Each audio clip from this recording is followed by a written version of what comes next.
Really the importance is, you can look at it as financial mastery. You kind of master your money, master your finances, or sometimes it's financial survival. It can be as simple as that. Probably the biggest thing is to track expenses. For a lot of people, they don't know. They know they spend money, but they don't necessarily know where it goes. So something as simple as tracking expenses for a month, it really helps to get a sense of, okay, this is where I actually spend my money. And at the end of the month, did I have a surplus? Do I now owe money? Based on that. When you budget, you tell your money where to go instead of wondering where it went at the end of the month. And that can be, kind of words to live by as you get a sense of, wow, I didn't realize that my $4 coffee every day, is almost $1,500 over the course of a year. One might have a personal budget. You may have a student budget. A business kind of has their budget as well. To me, it's all the same, and the components are basically two things. You have income on one side and you have expenses on the other. College students have usually limited income streams, such as grants and scholarships, one job, multiple jobs, there's that sense of employment piece. But expenses, right? You guys as college students all have tuition and fees.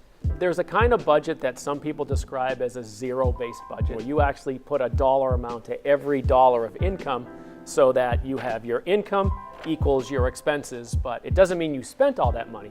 If you put a certain amount into savings, then you're actually saving, but you're budgeting to save.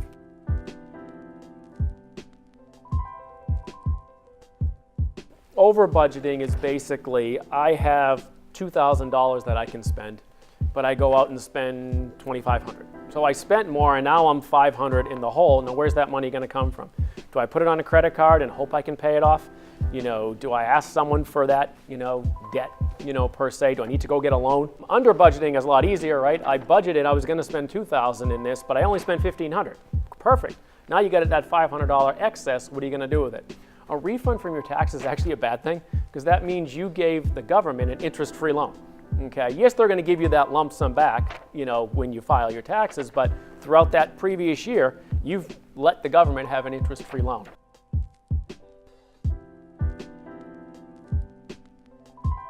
One of the things that a lot of people don't really think about is when it comes to long-term, when you're talking your finances, it's one's net worth. What are all my assets? So my car, my home, my savings, my retirement, my pension, what are my liabilities? My car loan, my student loan, my credit card debt, my mortgage, things of that nature. So the whole budgeting thing, it really comes down to over life, what's your net worth? So am I worth more today, than yesterday?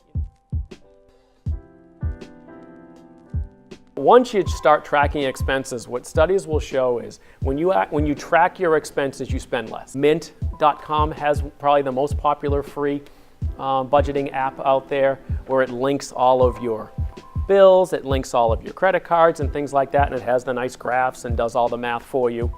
When students come meet with me, I give them a daily planner. Some people just like to write. If you have something to write down, but most people are going to do it on their phone. It's not necessarily tricks, but there are ways to make the process a little easier.